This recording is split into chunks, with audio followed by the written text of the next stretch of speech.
Hello students. तो 23 जनवरी shift 2 हम paper यहाँ पर सॉल्व कर रहे हैं आप लोग के लिए। अगेन जैसा बाकी शिफ्ट के अंदर रहा, पेपर फिजिक्स का यहाँ भी स्ट्रेट फॉरवर्ड था। So let's not waste the time, start करते हैं इसको सॉल्व करना यहाँ पर। तो ज्योमेट्रिकल ऑप्टिक्स का बच्चों ये प्रॉब्लम है, इसको सॉल्व करने के लिए जो है यहाँ पर angle of prism is equal to the angle of minimum deviation. तो डेल मिनिमम जो है वो एंगल ऑफ प्रिज्म के बराबर है। हमें पता होना चाहिए कि डेल मिनिमम का फॉर्मूला क्या होता है। Del minimum is equals to I plus E. I plus E में दोनों बराबर हो जाते हैं, तो 2i माइनस ए हम यहाँ पे लिख सकते हैं। डेल मिनिमम की वैल्यू भी ए थी, तो 2i माइनस ए। इससे हमें समझ में आया 2a is equals to 2i। आई की जो वैल्यू है वो एंगल ऑफ प्रिज्म के बराबर हो जाती है। ठीक है, इसके बाद हमें क्या करना है, यहाँ पर स्नेल्स लॉ का इस्तेमाल करना है बहुत सिंपल तरीके से। एंड हम कह सकते हैं कि भाई बाहर का जो एंगल है 1 into sine i is equal to mu into sine r होता है। हमें ध्यान होना चाहिए मिनिमम डेविएशन पे जो R1 R2 होते हैं वो दोनों a/2 के बराबर हो जाते हैं, और I तो a के बराबर दे ही रखा है। तो ये जो हमारा रिजल्ट बना sine a is equal to mu की वैल्यू बच्चों प्रॉब्लम में √3 दे रखी है यहाँ पे, साइन r इसकी जगह a/2 आ जाएगा। आगे जो है इसको हम लिख सकते हैं 2 sine a/2 cos a/2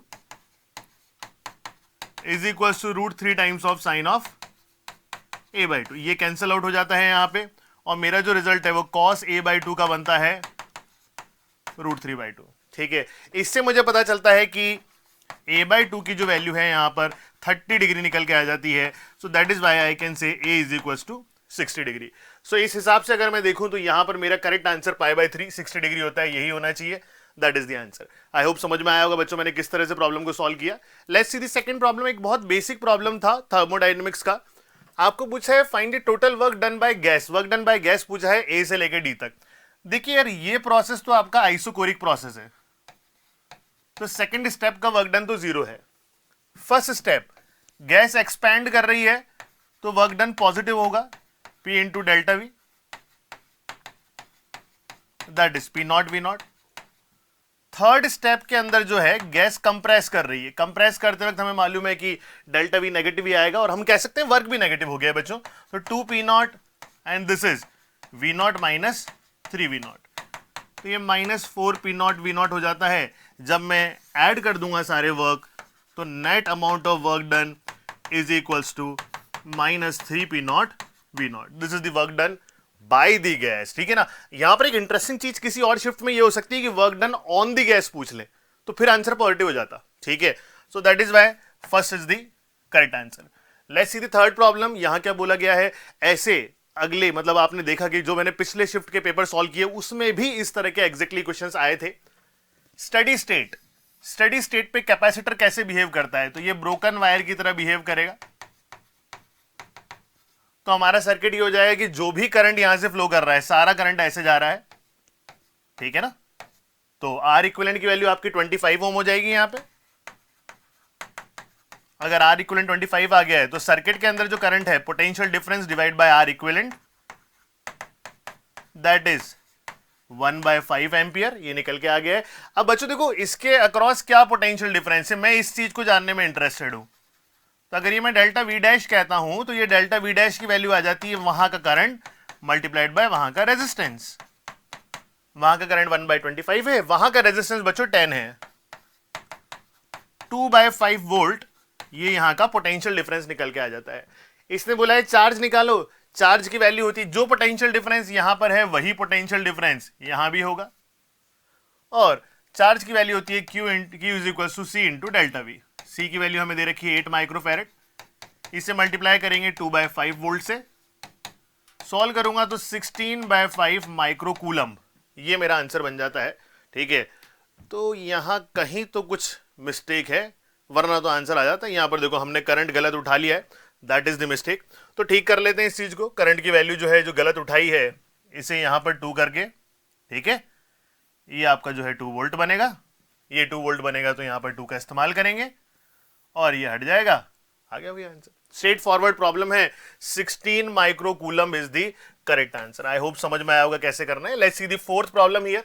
fourth problem में बोला गया कि एक सैटेलाइट है 9 times closer to the earth, ठीक है, as compare to the moon. तो हमने बोला कि जो मून है, मून और अर्थ, इनके बीच में डिस्टेंस r के बराबर है। वो जो सैटेलाइट है वो डिस्टेंस r/9 पे है, यहां पर एक सैटेलाइट आपको दे रखी है, ये डिस्टेंस r/9 पे है। आगे क्या करना है सर, देखो केपलर्स लॉ के अंदर हम पढ़ते हैं t² is proportional to r³, उसी का इस प्रॉब्लम में इस्तेमाल करना है। मून के लिए 27 डेज होता है, तो टाइम का स्क्वायर 27 का square is proportional to distance is r। Satellite के लिए हमने बोला कि सर ये जो प्रोपोर्शनलिटी है इसमें r/9 का होल क्यूब आ जाएगा बच्चों, ठीक है। तो ये जो चीज बन रही है यहां पर, ये r/9 बन रही है, r/9 का होल क्यूब। अब अगर दोनों चीज प्रोपोर्शनल है तो यहां पर जो है कांस्टेंट जो इक्वल लगा सकते हैं, प्रोपोर्शनलिटी को रिमूव करके 27 का square by t² is equal to 9 ऊपर चला जाएगा, 9 का क्यूब मतलब कह सकता हूं यहां पर कि 3⁻6 हो गया वो, ठीक है। आगे देखिएगा t² is equal to 27² divide by 3⁻6, यहां से t निकल के आया 27 डिवाइड बाय 3 का क्यूब, तो वो 1 निकल के आ जाएगा। और आपको पता है यूनिट क्या होगी, डे, बिकॉज 27 भी डेज में लिया था। तो that is how we need to solve this problem. ये आपका करेक्ट आंसर यहां पर बच्चों बन जाता है। Let's see the fifth problem. In A series LCR circuit inductance की वैल्यू पता है, कैपेसिटेंस की वैल्यू पता है, angular frequency of the source when current has maximum amplitude. Current का जो मैक्सिमम एम्पलीट्यूड होता है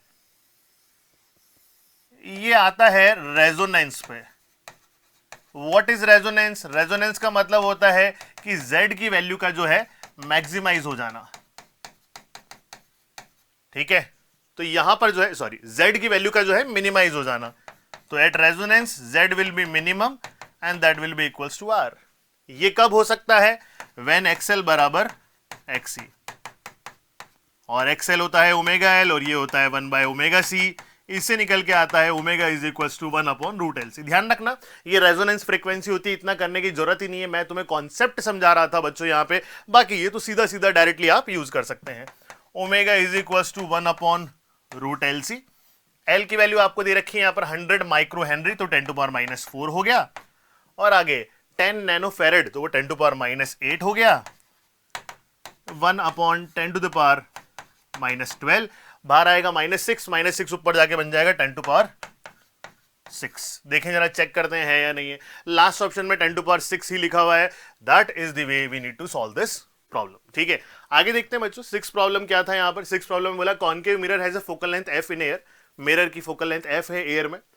What is the focal length of this mirror when it is completely immersed in a liquid of refractive index mu? अब बहुत सारे बच्चों ने क्या गड़बड़ करी होगी, सर हम वो लेंस मेकर्स फॉर्मूला लगाने लग गए, mu relative -1, 1/r1 plus 1/r1 minus 1/r2। भाई वो तो लेंस के लिए है। क्वेश्चन क्या है? Mirror focal length of mirror is independent of the medium. Medium का कुछ लेना देना होता ही नहीं भाई, तो आंसर क्या रहेगा? एफ। कुछ नहीं करना था इसके अंदर, किसी और मीडियम में भी मिरर की फोकल लेंथ चेंज नहीं होती है। आगे देखते हैं, particle is projected with kinetic energy के, तो ½ mv² उसकी काइनेटिक एनर्जी थी, at an angle π/3 from horizontal. Then what will be the kinetic energy at the maximum height? अब देखिए मैक्सिमम हाइट पे जो वेलोसिटी होती है वो होती है v cos theta, theta is 60 degree, तो ये हो जाएगी भाई v/2। तो kinetic energy at top most point कितना हो जाएगा? ½ × m × v/2 का whole square, that is 1/4 of ½ mv²। मतलब जो पुरानी काइनेटिक एनर्जी थी उसकी 1/4 काइनेटिक एनर्जी रह जानी चाहिए। That is how the option second is the correct for this, ठीक है। होपफुली तुम्हें लग रहा होगा पेपर कितना आसान स्ट्रेट फॉरवर्ड पूछा जा रहा है। ये क्वेश्चन थोड़ा कॉन्सेप्चुअल था, अच्छा था, ठीक है, बहुत ज्यादा डिफिकल्ट नहीं, पढ़ा होता है हमने क्लास में। Graph of frequency of x ray and atomic number Z of heavy nuclei is a straight line. तो कह रहे हैं कि फ्रीक्वेंसी और Z का जो ग्राफ होता है वो स्ट्रेट लाइन होता है। गलत है ये, ठीक है। अभी मैं बताता हूं, आपने मोजलेस लॉ पढ़ा होता है क्लास के अंदर। मोजलेस लॉ क्या कहता है? मोजलेस लॉ कहता है that root of frequency is equal to a times of Z minus b। याद आ रहा है? वही है ये क्वेश्चन। तो आप जब यहां पर प्लॉट करते हैं, यहां √f लिखते हैं, यहां z लिखते हैं, और जो आपका ग्राफ बनता है वो इस प्रकार से बनता है। देखिए y इंटरसेप्ट आपका नेगेटिव आ रहा है, दैट इज वाई ग्राफ इस तरह से है। ठीक है, तो ये आपका जो है इस तरह से ग्राफ होता है जो आपको समझना होता है यहाँ पे, ये मोजलेस लॉ के अंदर होता है। तो सेकंड स्टेटमेंट यही कह रहा है, graph of square root of frequency of x ray and atomic number z of heavy nucleus is a straight line in x ray emission. Obviously दोनों तो ठीक हो ही नहीं सकते थे कभी भी। स्टेटमेंट 2 करेक्ट है, स्टेटमेंट 1 फॉल्स है, सो 1 is incorrect, 2 is correct, that is the correct answer. Ninth problem देखते हैं बच्चों क्या कहा गया है यहाँ पे। When light of wavelength lambda is incident on the metal of work function की वैल्यू आपको दे रखी है 2.14 eV एंड स्टॉपिंग पोटेंशियल वो 2 वोल्ट था। भाई स्टॉपिंग पोटेंशियल से क्या कर सकते हो, काइनेटिक एनर्जी मैक्सिमम निकाल सकते हो, दैट इज EVS। तो 2 EV ये आपकी आ गई मैक्सिमम काइनेटिक एनर्जी, आपको वर्क फंक्शन पता है तो आप इससे टोटल एनर्जी निकाल सकते हो। टोटल एनर्जी होती है आपकी वर्क फंक्शन प्लस के मैक्स। तो जब आप ऐड करेंगे दोनों को तो आपका आंसर आ जाएगा 4.14 EV। ठीक है, आगे देखते। इसने बोला कि भाई HC की वैल्यू 1242 है और बता दो भाई कि वेवलेंथ क्या थी इंसिडेंट लाइट की। जो ये नेट एनर्जी होती है बच्चों ये HC बाय लैम्डा होती है। इन्होंने बोला HC की वैल्यू 1242 इस्तेमाल करनी है, EVNM by lambda is equal to 4.14 EV। Cross multiply करके बच्चों बस सॉल्व करना है आपको, क्रॉस मल्टीप्लाई करके सॉल्व करोगे तो 1242 डिवाइड बाय 4.14 नैनोमीटर में चेक करना भाई, तुम्हें पता चल जाएगा 300 is the correct answer, 300 nanometer. That is the way we need to solve this problem. तो भाई आंसर इसका सी ऑप्शन हो जाता है यहां पर। ठीक है, मॉडर्न फिजिक्स का एक straight question. 10th problem, value of E not and C is this, find the value of B not. EM waves के अंदर पढ़ा होता है हमने that E not is equals to B not into C। ये formula होता है magnitude के लिए। मैं फिर से बता देता हूं बहुत इंपॉर्टेंट चीज, डायरेक्शन के लिए कभी भी ये फॉर्मूला का इस्तेमाल करें, डायरेक्शन ऐसे नहीं निकलती, E क्रॉस B C वो होता है वहां पे। तो हमें तो मैग्नीट्यूड निकालना था, हमने बोला B नॉट का मैग्नीट्यूड क्या होगा, E नॉट के मैग्नीट्यूड को C से डिवाइड कर दिया जाए, तो ये 3.1 इंटू 10 टू पावर -8 हो जाता है। That is the way we need to solve this. Second is the correct answer for this. देखिए नेक्स्ट 11th प्रॉब्लम, ज्यादा डिफिकल्ट नहीं है, आसान प्रॉब्लम ही है, बट अच्छा लगा मुझे क्योंकि बाकी के कंपैरिजन में अच्छा प्रॉब्लम था। For making ammeter of maximum current 0.3 ampere, तो यहां पर करंट मैक्सिमम 0.3 हो सकता है। ठीक है, shunt is used in parallel with galvanometer of resistance 30। Galvanometer का रेजिस्टेंस 30 दे रखा है आपको। फिर कहा है maximum galvanometer current is 2 milli ampere. भाई यहां तो 2 मिली एम्पियर ही जा सकता है, 2 इंटू 10 टू पावर -3, इसे कहते हैं हम IG। तो यहां कितना जाएगा, I माइनस IG। ठीक है भाई, आगे देखते हैं। The value of shunt resistance is, shunt की वैल्यू निकालनी है। इसमें क्या होता है भाई, नीचे का पोटेंशियल बराबर ऊपर का पोटेंशियल, तो हमें करना होता है भाई IG into G is equals to I minus IG into shunt. Shunt ही तो निकालना है भाई, IG into G divide by I minus IG। नीचे लेके गए I बाय IG -1। डायरेक्टली कुछ बच्चों को तो याद होता है ये फॉर्मूला, जिनको याद नहीं होता ऐसी कोई बड़ी बात नहीं है, आप निकाल सकते थे इसे। G की जगह 30 डाला, I by IG, I is 0.3, IG is 2 milli ampere दे रखा है, तो वो हो गया 2 इंटू 10 टू पावर -3 और पीछे -1। सॉल्व किया 30। अब देखो ध्यान से, ये 3 इंटू 10 टू पावर -1 है, तो ऊपर 300/2 हो जाएगा, तो 150 हो जाएगा। 150 -1 करेंगे तो 149 हो जाएगा।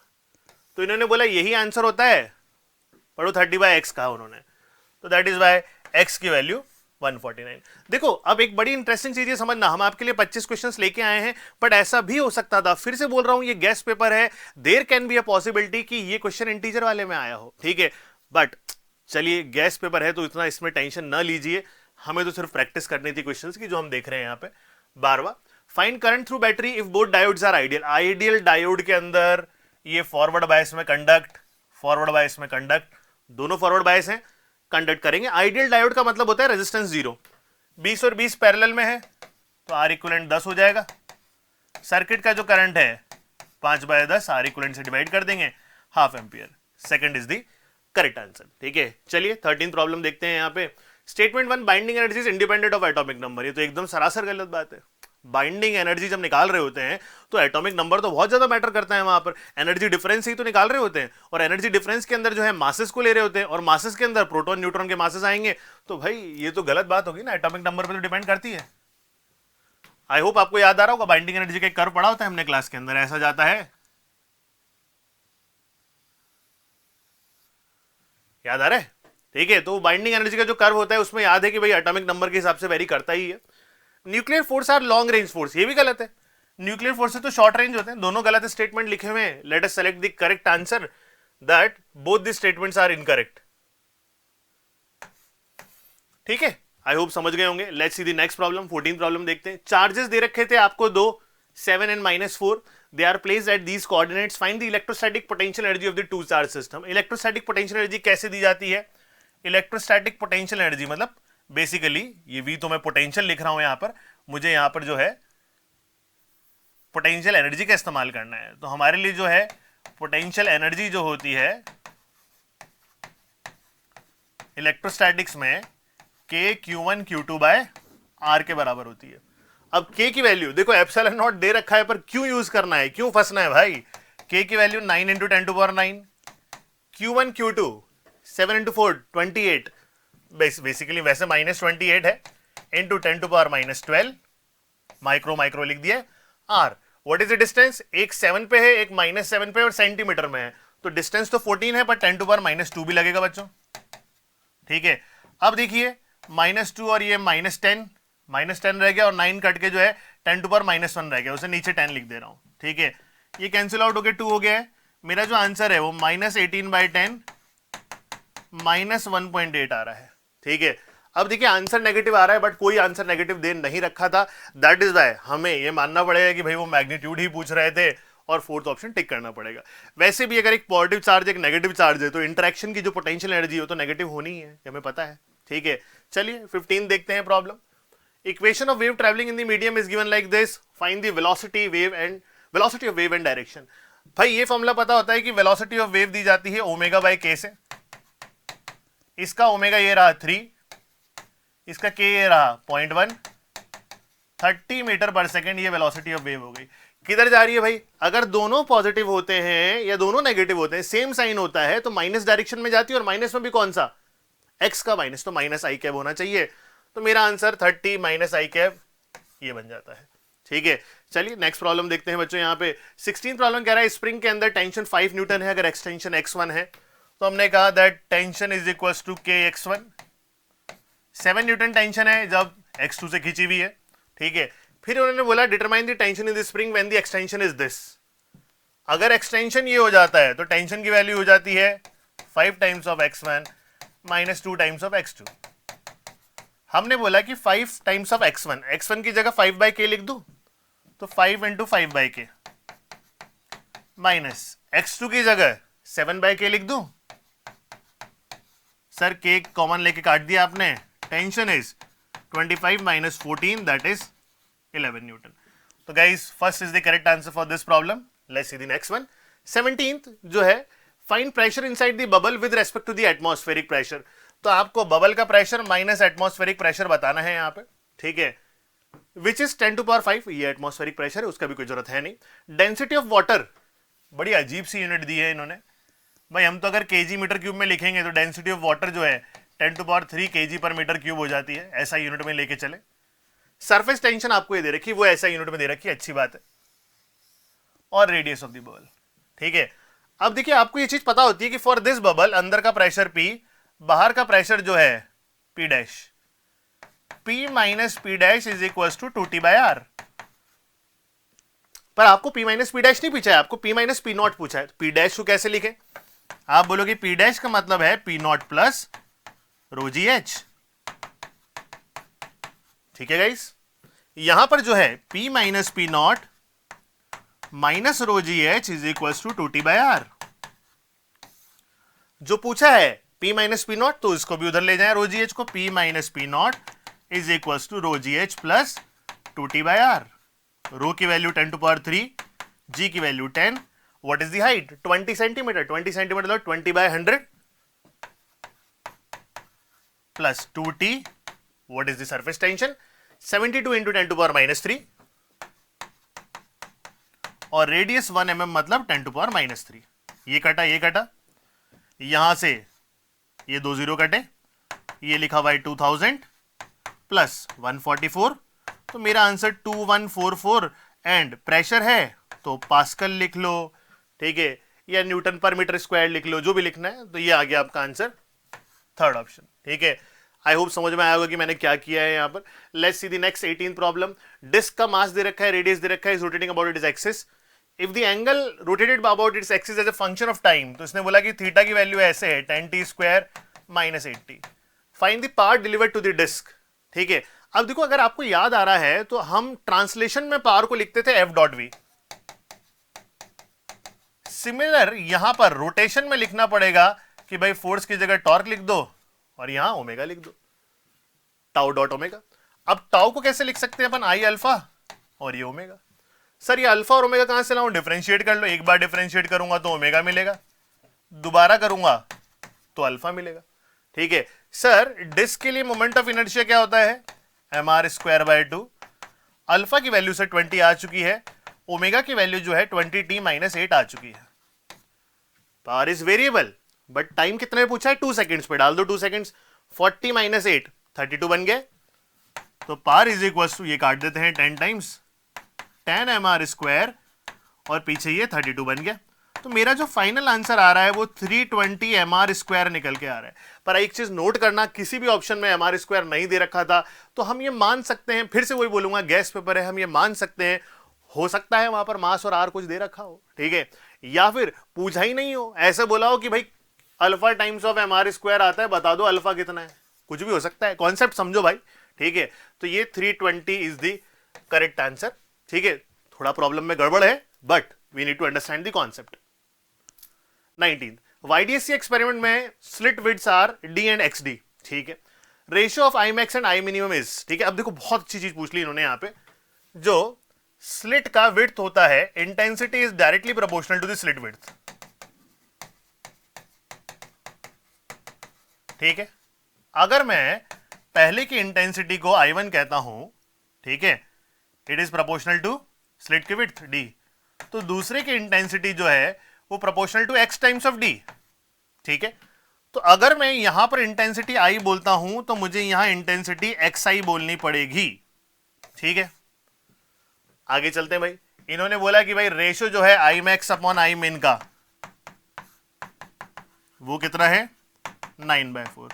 अब ये कैसे लिखा जाता है, याद करो, क्लास में पढ़ा होगा, root of I1 plus I2 का होल स्क्वायर, ये I max, and root of I1 minus I2 constructive पे मैक्सिमम होती है और डिस्ट्रक्टिव इंटरफेरेंस पे मिनिमम होती है, ठीक है भाई। लिख लिया हमने कहा दोनों साइड रूट ले लेते हैं, root I1 plus root I2 divide by root I1 minus root I2 is equals to 3/2। ये भी आ गया है समझ में हमें। अब हमने क्या बोला यहां पर, ध्यान से देखते चलिएगा, ये जो है इंटेंसिटीज तो हमें पता है, क्यों ना हम ऐसा करें कि ये वैल्यूज यहां पे डाल दें, और इसको डालने के साथ साथ यार रेशो ले लो ना यार, रेशो ले लोगे तो आपका क्या बन जाएगा, ये 1 plus I2 by I1, 1 minus I2 by I1, 3/2। I2 by I1 की जो वैल्यू है यहां पर वो कितनी हो जाएगी, आप देखो रेशो लेके, रूट एक्स बन रहा है वो, so 1 plus root x 1 minus root x is equal to 3/2, cross multiply करो, 2 plus 2 root x is equal to 3 minus 3 root x. चीजें एक साथ इकट्ठी करो, रूट एक्स की वैल्यू 1/5, तो एक्स की वैल्यू 1/25। होपफुली बात समझ गए होंगे कि first is the correct answer for this one, ठीक है। तो अच्छा क्वेश्चन था, ऐसे कोई बहुत ज्यादा डिफिकल्ट नहीं था, बट आई अंडरस्टैंड बच्चे फंसे होंगे उसके अंदर कुछ बच्चे। 20th क्वेश्चन क्या कहता है, temperature of a body of mass m and specific heat capacity s is raise slowly from T1 to T2, temperature बढ़ा रहे हैं, द चेंज इन एंट्रोपी, ये क्या होता है भाई एंट्रोपी, हमें पता है एंट्रोपी होती है dQ बाय T, dQ की वैल्यू लिखी जाएगी ms dt, यही होता है ना, क्लास में पढ़ा होगा, Q is equal to ms delta T। अब यहां इंटीग्रेट करूंगा तो ms, ये dt का मतलब होता है ये ln T बन जाता है। लिमिट्स, पहले क्या था टेम्परेचर T1, बाद का T2, तो सॉल्व करेंगे ln T2 बाय T1। तो देखिए यहां पर जो आपको आंसर दिख रहा होगा T2 बाय T1 लाना है, तो ये बिल्कुल सही आंसर आपका यहां पर हो जाता है। Let's see the 21st problem, match the following, ठीक है। टॉर्जनल कांस्टेंट, टॉर्जनल कांस्टेंट जो है पिछले पेपर में भी ये पूछा गया था, टॉर्जनल कांस्टेंट सी थीटा, ठीक है, दिस इज डायमेंशन लेस, तो सी का डायमेंशन, टॉर्क का डायमेंशन, टॉर्क का dimension is same as the dimension of energy, ml2t-2, ठीक है। तो ml2t-2, बी मैच हो गया है आर से, बी का आर, ठीक है। ये ऑप्शन गलत, ये सही लग रहा है, ये सही लग रहा है, ये ऑप्शन गलत, ठीक है। Then magnetic field, magnetic field को कैसे चेक कर सकते हैं हम? हमें पता है कि सर ऐसे लिखते हैं हम क्लास में, force is equal to QVB। हो सकता है कोई अलग टेक्निक से करे, मैं इस तरह से कर रहा हूं। फोर्स होता है kg मीटर पर सेकंड स्क्वायर, ये होता है charge ampere into time second, ये होता है मीटर पर सेकंड, ठीक है। तो मैग्नेटिक फील्ड का जो डायमेंशन है यहां से क्या निकल के आ रहा है?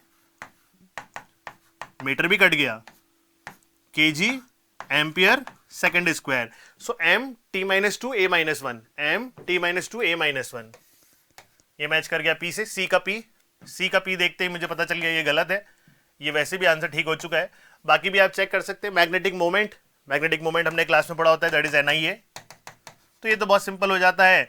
इसका जो वैल्यू आता है यहाँ पर, ये number of turns per unit length होता है, तो 1/मीटर एम्पियर मीटर स्क्वायर। तो आप देखोगे ampere into metre, ampere into metre जो है आप यहाँ पे देख रहे हैं। कुछ मैंने गलत कर दिया है क्या? अच्छा, ये स्मॉल एन मैंने गलत लिख दिया ना, कैपिटल एन होता है यहाँ पर। कैपिटल एन तो नंबर ऑफ टर्न्स होता है ना, तो ये नहीं लिखना पड़ेगा यहाँ पर, और ये मीटर स्क्वायर ही चलेगा, ठीक है। मैंने मैग्नेटिक मोमेंट लिखने की जगह जो है मैग्नेटिक फील्ड से थोड़ा कंफ्यूज कर दिया था, μ0 NI याद करो सोलेनॉइड की, ठीक है। तो यहाँ पर एम्पियर इंटू मीटर स्क्वायर आप देखो तो ये L2 इंटू A1 ये बन गया यहाँ पर। तो ये भी सही चल रहा है, ये भी सही चल रहा है, ये भी सही चल रहा है। ए चेक कर लो भाई, मैग्नेटिक परमिएबिलिटी। ये कैसे करें सर? सोलेनॉइड के अंदर चेक कर लेते हैं, μ0 NI, ठीक है। बी के डायमेंशन तो आपको पता है, बी के डायमेंशन ये रहे, kg एम्पियर सेकंड स्क्वायर, ये पता करने। नंबर ऑफ टर्न्स क्या होते हैं? 1/लेंथ, ये क्या होता है? एम्पियर, मल्टीप्लाई करो। μ0 के डायमेंशन बनेंगे kg metre ampere square second square. तो m L1 A-2 T-2, तो ये पूरा का पूरा एग्जैक्टली मैच कर गया है यहाँ पे। देखिए वैसे तो आंसर आ चुका था, but I want you to understand the way we are calculating the dimensions, ठीक है। चलिए क्वेश्चन नंबर 22 देखते हैं। Fluid of density rho flows through horizontal pipe. यहां पर बर्नौलीज थ्योरम लगाने का क्वेश्चन है। हॉरिजॉन्टल है तो रो GH प्रेशर हेड के अलावा जो है वेलोसिटी हेड यूज किया जाएगा, बट पोटेंशियल हेड का जो है यहां पर कोई जरूरत नहीं है। At two different cross sections A and B, the fluid has velocity VA, VB and pressure PA, PB respectively. Determine the correct relationship between velocities at these section. तो आपको पता होता है बर्नौली में PA plus half rho VA square is equals to PB plus half rho VB square, इस तरह से हो जाता है। हाइट है ही नहीं तो रो GH क्यों लिखे हम, ठीक है। अब देखो हर ऑप्शन में VA माइनस VB किया है, हम भी वही कर लेते हैं। तो इसको उधर ले जाते हैं, तो PA minus PB is equal to half rho common लिया, VB square minus VA square. तो यहां से मुझे दिखा VB square minus VA square is coming out to be twice of PA minus PB divide by rho, ठीक है। देखिए कौन सा सही दिख रहा है यहाँ पर, VB स्क्वायर माइनस, अच्छा मैंने हर जगह VB माइनस VA किया है, उन्होंने VA माइनस VB किया है, कोई फर्क नहीं पड़ता, साइन चेंज कर लीजिए बस। तो PB माइनस PA बनना चाहिए और 2B आना चाहिए, ठीक है। तो यहां पर जो है मेरे को इसका बिल्कुल उल्टा दिखाई दे रहा है यहां पर जो है, तो दैट इज वाई। अच्छा एक सेकंड रुकना, नहीं जहां B है वहां A कर देता हूं मैं, तो लिख के देख लेता हूं, PB minus PA bye rho, ठीक है। अब देखो VA स्क्वायर, आई होप अब आपको दिख रहा होगा कि third option is the correct answer for this, that is why आपका आंसर ये हो जाता है, ठीक है। सिंपल ही क्वेश्चन था। देखिए ये कैसे करना था, यहाँ पर rate of change of voltage आपको पता है, किसी भी इंस्टेंट पे कैपेसिटर पे Q बराबर CV होता है। डिफरेंशिएट कर देते हैं, dq by dt is equal to C times of dV by dt। ये dq बाई dt ही करंट होता है, I is equal to C into dV by dt। Current की वैल्यू जो है आपको किसी भी इंस्टेंट पे जो है 0.25 मिली एम्पियर दे रखी है, जिसे हम लिख सकते हैं 25 इंटू 10⁻⁻⁵। कैपेसिटेंस 25 इंटू 10⁻⁸ लिखा जा सकता है, और ये dV बाई dt। सॉल्व करेंगे तो dV बाई dt की जो वैल्यू है मुझे यहाँ पर 10⁻³ दिखाई दे रही है, ठीक है। That is why this is the correct answer for this. देखिए 24th प्रॉब्लम क्या कह रहा है, energy in A system varies with position and time like this. ये अच्छा क्वेश्चन लगा मुझे, ठीक है। यहाँ पर एनर्जी जो है इस तरह से वेरी कर रही है, x³ e⁻⁻βt, ठीक है, डायरेक्ट इसका आप नहीं कर सकते हैं एरर एनालिसिस, आपको पहले लॉग लेना पड़ेगा। वाई? बिकॉज ये एक्सपोनेंशियल की पावर है ना, ऐसे नहीं होगा। ठीक है, तो आपने बोला कि sir ln e is equals to ln of this complete. अगर कंप्लीट का ln लेता हूं मैं यहां पे, तो वो इस तरह से लिखा जाता है, मल्टीप्लीकेशन के वक्त ऐसा कर देते हैं हम, ये बनेगा ln e is equals to thrice of ln x, ये बन जाएगा माइनस बीटा टी। ठीक है, समझे आप बात। अब अगर मैं एरर एनालिसिस लिखते वक्त यहां ऐसा लिखता हूं कि डेल्टा ई बाई ई, ठीक है, is equals to thrice of delta x by x, यहां पर आ जाएगा minus beta times of delta t by t. ठीक है, अब आगे क्या कर सकते हैं, यहां पर चेक करने की कोशिश करते हैं कि सर देखिए डेल्टा एक्स का तो उसने हमें बता रखा है दैट डेल्टा एक्स में जो है ये 1.2% है, तो मैं पूरा परसेंटेज से मल्टीप्लाई कर देता हूं हर जगह की सर ये भी परसेंटेज, ये भी परसेंटेज, ये भी परसेंटेज। अच्छा 100 लिखने की जरूरत है ही नहीं क्योंकि मैंने पहले भी नहीं लिखा है, वो डायरेक्ट परसेंटेज में मैंने कन्वर्ट कर दिया है। ठीक है, तो ये भी परसेंटेज है बच्चों। देखना यहां पर ये कितना हो जाता है, डेल्टा एक्स बाय एक्स का जो है 1.2% दे रखा है, तो 3 इंटू 1.2% 3.6% हो जाता है। अब देखिए कुछ बच्चे सोच रहे होंगे सर ये माइनस साइन है यहाँ तो, but errors are always added, तो जब मैं लूंगा तो ये प्लस माइनस डेल्टा टी हो सकता था, तो मैंने यहां प्लस कर दिया। Errors are always added.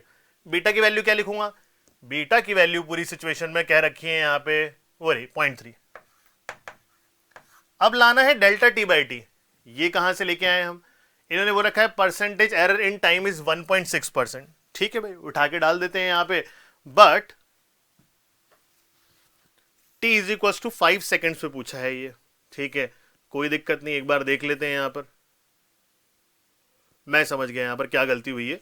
जब आप इस तरह से कन्वर्ट करेंगे, सिंस यहां पर लॉग है यहां लॉग नहीं है, इसलिए हम यहां पर, आप अगर याद करेंगे इस कॉन्सेप्ट को, तो ऐसे नहीं लिख सकते हैं, ये सिर्फ आपका बीटा इंटू डेल्टा टी ही रहेगा यहां पे। ठीक है, क्या लॉजिक है इसके पीछे का, क्योंकि ये लॉग फॉर्म में थे, ये लॉग फॉर्म में नहीं था। चेक करना आप लोग, क्लास में इस तरह से हमने पढ़ा होगा ये, तो यहां ओनली डेल्टा टी लिखना है हमें। तो डेल्टा टी कैसे लिख सकते हैं, हमें दे रखा है कि डेल्टा टी बाई टी की जो वैल्यू है वो 1.6% है इस परसेंट में, तो delta t is equal to 1.6% into time. 1.6% into time की वैल्यू कितनी दी थी इन्होंने, 5, तो ये 8% यहां पर इस्तेमाल करना पड़ेगा। तो यहां मैं 8 यहां पर सब्स्टिट्यूट करूंगा, आगे चेक करूंगा तो 3.6% प्लस ये 2.4% हो जाता है, ऐड करने पे आपका 6% करेक्ट आंसर बन जाता है। So this is a very good question, जहां पर आपने समझा है बीटा इंटू डेल्टा टी।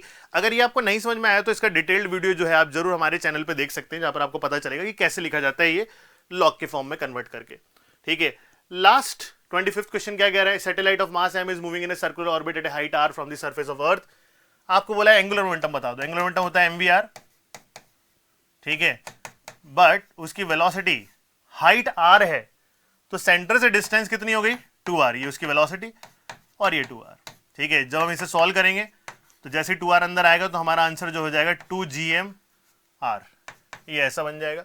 अगर आप यहां चेक करना चाहते हैं तो आपको दिखेगा कि n की वैल्यू कितनी बन रही है यहाँ पे 2।